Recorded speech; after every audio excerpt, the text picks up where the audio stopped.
श्रीराम समर्थ. अनंतकोटी ब्रह्मांड नायक राजाधिराज सच्चिदानंद सद्गुरु श्री ब्रह्मचैतन्य महाराज की जय. जय जय रघुवीर समर्थ. सद्गुरूंना वंदन करून आपणा सर्वांच्या हृदयस्थ परमेश्वरालाही मी वंदन करते. सध्या श्री गोंदवलेकर महाराज यांच्या ओवीबद्ध प्रवचनांवर आपली चिंतनमाला चालू आहे. त्यातील हे पुढील पुष्प 10 जुलै प्रवचन. सद्गुरूस जावे शरण, संशय विरहित वृत्तीने नाम घ्यावे. बालवय हे हसण्या खेळण्या बागडण्याचंच असतं. अतिशय निरागस मन असतं ना त्यावेळेला. त्याच वयात मुलं संस्कारक्षम असतात. अशा वयात त्यांना समजेल अशा भाषेमध्ये जर गोष्टी सांगितल्या तर चांगले संस्कार होतात, चांगले संस्कार करता येतात. अशा विचारात असतानाच लहानपणी ऐकलेली एक गोष्ट आठवली. एका गावात, एका कुटुंबात एक बाई, तिचा नवरा आणि तान्हं मूल असतं. त्यांनी एक मुंगूस पाळलेलं असतं. एक दिवस नवरा कामाला बाहेर गेला आणि ती बाई बाळाला पाळण्यात निजवून घागर घेऊन पाणी आणायला गेली. मुंगूस दाराशी बसून होतं. म्हणजे रोजचंच असायचं ते. मुंगूस सांभाळत होतं सगळं. तर ते मुंगूस असं दाराशी बसलेलं होतं. थोड्या वेळाने बाई परत आली. त्यावेळेला तिला असं दिसलं की मुंगूस बाहेर येतं आहे आणि त्याच्या तोंडाला पायाला सगळं रक्त लागलेलं आहे. ते पाहून तिच्या मनात संशय निर्माण झाला. आपल्या बाळाला तर यांनी खाल्लं नसेल ना. आणि त्या संशयाच्या गर्तेत ती बाई इतकी बुडाली, तिने पटकन पाण्याची घागर डोक्यावरनं काढली आणि मुंगसाच्या डोक्यामध्ये टाकली. मुंगूस मरून पडलं. ती बाई आत गेली आणि तिने पाहिलं तर बाळ पाळण्यामध्ये छान खेळत होतं आणि खाली विषारी सापाचे तुकडे तुकडे पडलेले होते. आणि त्यावेळी तिच्या लक्षात आलं की मुंगसानी बाळासाठी काय केलेलं होतं. आणि मग तिला खूप पश्चाताप झाला. तर ह्या गोष्टीतून लहानपणीच संस्कार केले जातात की संशयामुळं घात होऊ शकतो. मग हा संशय मनात का बरं आला? तर अज्ञानापोटी. त्या बाईने आत जाऊन पाहिलं नाही, काय झालं आहे ते जाणून घेतलं नाही, ज्ञात करून घेतलं नाही आणि मग संशयामुळे घात झाला. तसाच साधकाच्या मनातही संशय निर्माण झाला तर त्याचं अधपतन होऊ शकतं. संशयामुळे विवेक जागृत होत नाही. श्रीमद भगवद्गीतेत भगवंतांनी म्हटलं आहे ना, अज्ञश्चात श्रद्धधानाश्च संशयात्मा विनश्यती, नायम लोकोस्ति न परो न सुखम संशयात्मनः. विवेकहीन आणि श्रद्धारहित संशयात्मा मनुष्याचे म्हणजे साधकाचे पतन होते. त्याला इहलोक वा परलोक मिळत नाही आणि सुखही प्राप्त होत नाही. म्हणून मनुष्याच्या मनातला संशय हा नष्ट व्हायला हवा. हा संशय कशामुळे निर्माण होतो? तर अर्धवट ज्ञानामुळे म्हणजेच अज्ञानामुळे. ज्या विषयाच्या बाबतीत काहीही समजलं नाही त्या विषयात शंका निर्माण होत नाही. आणि जो विषय पूर्ण समजला त्या विषयातही शंका राहत नाही. जर त्या बाईला रक्ताळलेलं मुंगूस दिसलं नसतं तर मनात संशय आला नसता. आत गेल्यावर काय घडलंय हे पूर्ण समजलं असतं तरी संशय आला नसता. अज्ञानामुळे आणि विवेक जागृत नसल्यामुळे सर्व घात झाला होता. आपले सद्गुरू आपल्याला ज्ञान प्राप्त करून घ्यायला सांगतात. ते केवळ यासाठीच. त्यासाठी सद्गुरूंच्या चरणी शरण जायला हवे. मनामध्ये संशय निर्माण होणे ही चूक नाही, किंवा ते हानिकारकही नाही, परंतु संशय मनात बाळगून राहणे हे हानिकारक आहे. संशय वाईट आहे हे कळल्यावर मनामध्ये जिज्ञासा निर्माण होते आणि जिज्ञासा पूर्ण झाली की संशयाचा नाश करणाऱ्या ज्ञानाची प्राप्ती होते. साधकाचा संशय संत सद्गुरू सहवासात दूर होतो. त्यासाठी साधकाच्या मनात दृढ श्रद्धा असायला हवी. श्रद्धावान लभते ज्ञानम असे भगवंतांचे वचन आहे ना. संशयी मनात संशयच उद्भवत राहतात. ही व्यक्ती चांगली आहे की नाही, का वाईट आहे, हे अन्न चांगलं आहे की नाही, असे अनंत संशय आपल्या मनात निर्माण होतात. अशा संशयी मनुष्याला इहलोकी किंवा परलोकी कल्याणाची प्राप्ती होत नाही, कारण त्याच्यापाशी निश्चयात्मक बुद्धी नसते. तो द्विधा अवस्थेत राहत असतो. जप करू का स्वाध्याय का उपासना, काय करू, संसार करू का परमार्थ करू, असा संशय निर्माण झाला की शांती प्राप्त होत नाही. म्हणून श्रद्धापूर्वक भावाने सद्गुरूंना शरण जावे असे श्री महाराज उपदेश करतात. तर हे 10 जुलैचं प्रवचन आधी आपण बघूया आणि मग परत चिंतनाकडे वळूया. सद्गुरूस जावे शरण, संशय विरहित वृत्तीने घ्यावे नाम. राम ठेवील जी स्थिती, त्यात समाधान राखे ज्याची वृत्ती. त्या नाव खरी विरक्ती, रामाआड जे जे काही. तेथून दूर ठेवी वृत्ती, या नाव विवेकाची प्राप्ती. वृत्ती न होऊ द्यावी विषयी फार, चित्ती चिंतावा रघुवीर.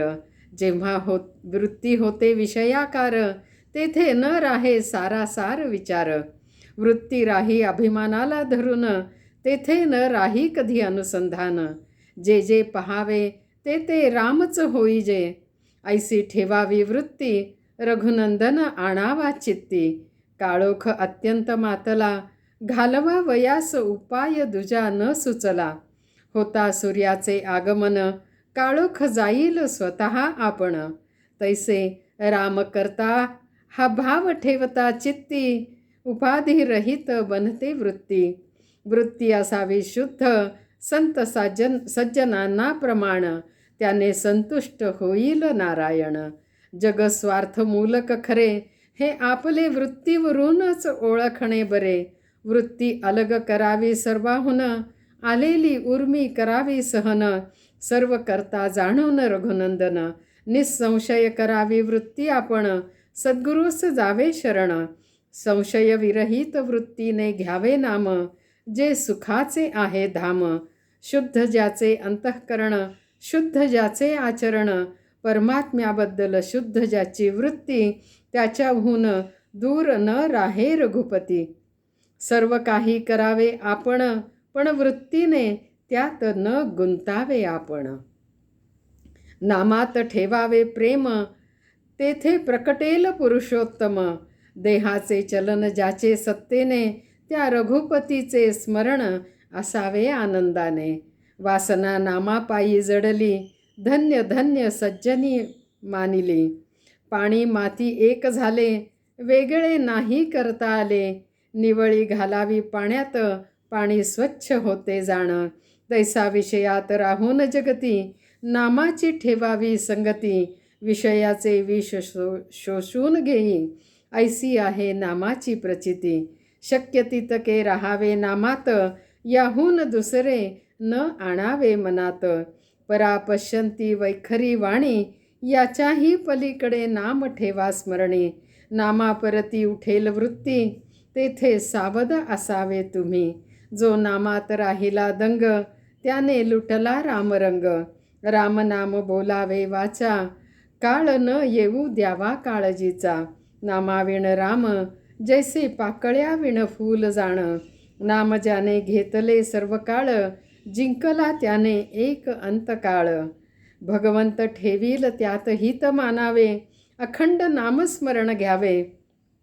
नामात स्वतःचा विसर, हेच देईल रघुवीर. भगवंताची प्राप्ती, संतांची संगती, नामाचे प्रेम हे भगवत कृपे वाचून नाही साधत जाणं. सतत करावे नामस्मरण, सर्व इच्छा राम करील पूर्ण. बोधवाक्य. त्राता राम जाणून चित्ती, निर्भय करावी आपली वृत्ती. आता परत आपण चिंतनाकडे वळूया. राम ठेवील जी स्थिती, त्यात समाधान राखे ज्याची वृत्ती, त्या नाव खरी विरक्ती. जन्माला आलेल्या प्रत्येक जीवाची सुख मिळवण्यासाठी धडपड चालू असते. बाह्य गोष्टीपासून सुख मिळेल अशी त्याची भावना असते.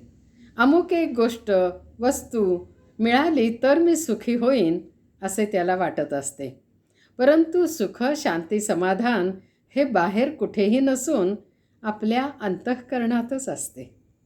प्रपंच करताना कितीतरी प्रसंगातून हे आपल्याला शिकायला मिळत असतं, परंतु जीवाच्या किंवा आपल्या ते लक्षात येत नाही. अनुभवातून आपण शिकत नाही. आपले सद्गुरू विषयात सुख नाही हा उपदेश करतात. त्यातून आपल्या लक्षात यायला लागते की विषयापासून सुख मिळत नाही. मग विवेकाचा आश्रय घेऊन आपण विषयापासून बाजूला व्हायला लागतो. विषयांचा त्याग करायला लागतो. जरुरीपुरताच विषयभोग, तोही भगवंताच्या स्मरणात करू लागतो. मनाने विषयापासून निवृत्त होतो. असेल तर असू द्या, नसेल तर नसू द्या अशा वृत्तीने राहायला लागतो. म्हणजेच राम ठेवील त्या स्थितीत समाधान मानून राहतो. ही खरी विरक्ती किंवा वैराग्य होय. श्री गोंदवलेकर महाराज अतिशय सोप्या शब्दात म्हणतात, भगवंताच्या विस्मरणाला जे कारण होते ते टाकणे किंवा सोडणे हे वैराग्य होय. विवेकाबद्दल ते म्हणतात, भगवंताचे स्मरण होईल अशा गोष्टी करणे हा विवेक होय. विषय म्हणजे काय हे पण ते उलगडून सांगतात. भगवंताच्या स्मरणाशिवाय जेथे आपल्याला सुख होते तो विषय समजावा. कठोपनिषदात नचिकेताला यमाने 3 वर दिले. 3ऱ्या वराच्या वेळी मरणोत्तर जीवात्मा असतो का नसतो, असतो का नसतो ह्याचा बोध करून द्यावा असे नचिकेत यमाला म्हणतो. त्यावेळी ह्याऐवजी मी तुला धनसंपत्ती, सर्व विषयभोग देतो असे यमराज म्हणतात. परंतु विवेकाने नाचिकेत ह्या सर्वापासून दूर राहतो आणि साक्षात यमाकडून ज्ञान मिळत असताना विषयात अडकायचे नाही असा निश्चय करून वैराग्यपूर्वक ज्ञानाचा मार्ग स्वीकारतो. रामा आड जे जे काही तेथून दूर ठेवावी वृत्ती, या नाव विवेकाची प्राप्ती. अशा रीतीने विवेक आणि वैराग्यामुळे वृत्ती शांत स्थिर होतात. त्यालाच समाधान असे म्हणतात. राम करता हा भाव ठेवता चित्ती, उपाधिरहित बनते वृत्ती. मी, मला, माझं ह्याभोवती सर्वसामान्यपणे आपण फिरत असतो. मी कोणीतरी मोठा, मला अमुक आवडतं किंवा आवडत नाही, हे माझं आहे, असं जे आपलं चालू असतं ते म्हणजे उपाधी. सर्वच संत म्हणतात की उपाधिरहित व्हा, म्हणजेच मीपणा सोडा, अहंकाराचा त्याग करा. हे साधायचं कसं तेही सद्गुरू सांगतात. राम करता हा भाव मनात ठेवावा. श्री महाराजही म्हणतात, भगवंता वाचून इतर सर्व म्हणजेच उपाधी होय. म्हणून मनात भाव असावा. मी नाही, तू आहेस अशी वृत्ती उपाधिरहित झाल्या, म्हणजे वृत्ती आपल्या अशा रीतीनं उपाधिरहित झाल्या की समाधानाची प्राप्ती होणारच. समाधान म्हणजे सुख दुःख न बाधणे. जोपर्यंत मी आहे तोपर्यंत सुख दुःख असणारच. जर आपण आत्मस्वरूपात राहिलो तर आत्मा हा सच्चिदानंद आहे हे कळून येतं आणि मग सुखदुःख राहणारच नाही.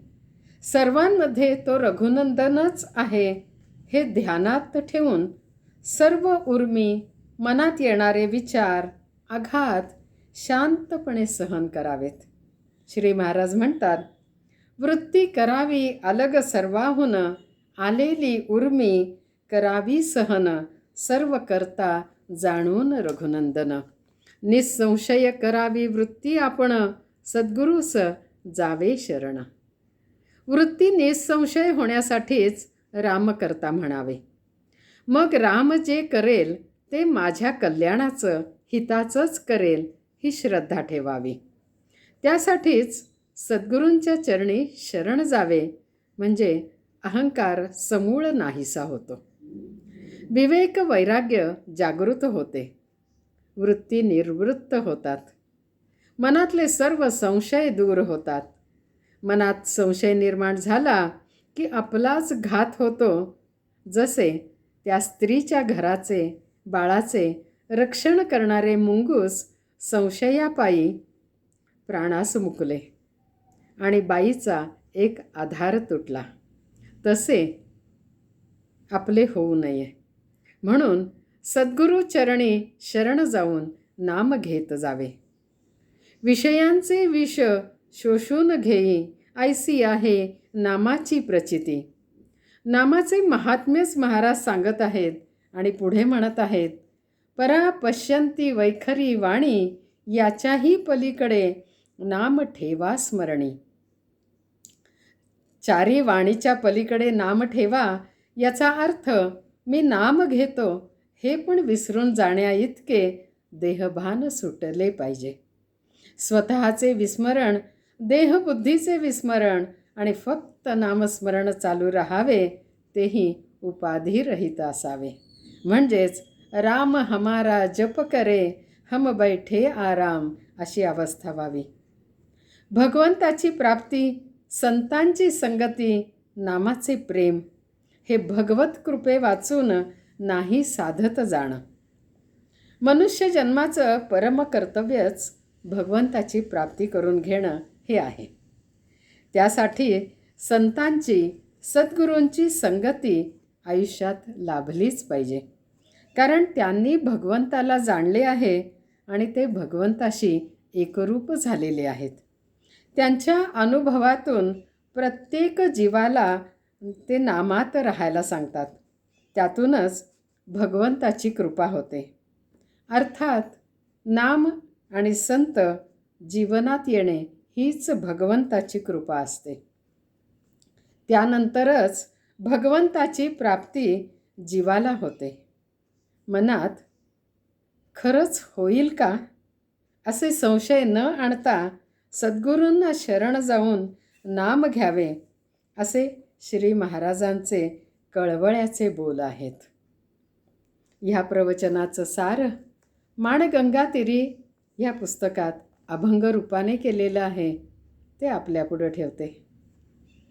कैशाही स्थितीत राखी समाधान, हीच खरी जाण विरक्ती हो. ठेवा दूर त्यासी येई रामा आड, विवेकाची चाड हीच असे. राम करता भाव ठेवता चित्तात, उपाधिरहित बने वृत्ती. वृत्ती असे शुद्ध संतांना प्रमाण, तेणे नारायण संतुष्ट हो. विषयांचे विष शोषित असे नाम, प्रचिती ही राम देत असे. संतांच्या संगती भगवंत प्राप्ती, कृपाही करीती सद्गुरूच. त्राता राम जाणून चित्ती, निर्भय करावी आपली वृत्ती. जानकी जीवन स्मरण जय जय राम. सद्गुरुनाथार्पणमस्तु. श्रीराम श्रीराम श्रीराम.